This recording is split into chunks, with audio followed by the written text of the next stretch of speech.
సిద్దిపేట జిల్లా జయదేపూర్ రైతు వేదికలో వ్యవసాయ శాఖ ఆధ్వర్యంలో వ్యవసాయ యాంత్రీకరణ, డ్రోన్ సాంకేతిక మరియు పీఎం కిసాన్ పథకంపై అవగాహన కార్యక్రమం నిర్వహించారు.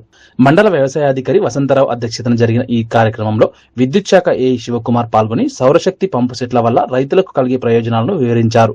డ్రోన్ల ద్వారా మందుల పిచికారీ, ఖర్చు తగ్గింపు, సమయం ఆదా వంటి అంశాలపై రైతులకు అవగాహన కల్పించారు. ఈ కార్యక్రమంలో ఏఈఓలు, విద్యుత్ శాఖ సిబ్బంది, రైతులు పెద్ద సంఖ్యలో పాల్గొన్నారు. రోజుకు సుమారు 4,500 నుండి 5,000 యూనిట్ల విద్యుత్ ఉత్పత్తి అవుతుంది. తద్వారా ఒక రైతు ఏడాదికి సుమారు 50 లక్షల వరకు ఆదాయాన్ని పొందుతారు.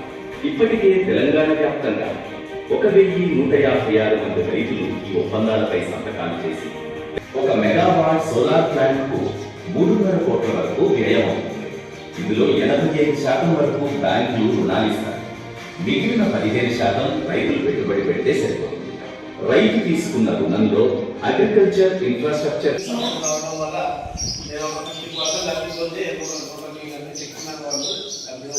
తీసుకోవాలి.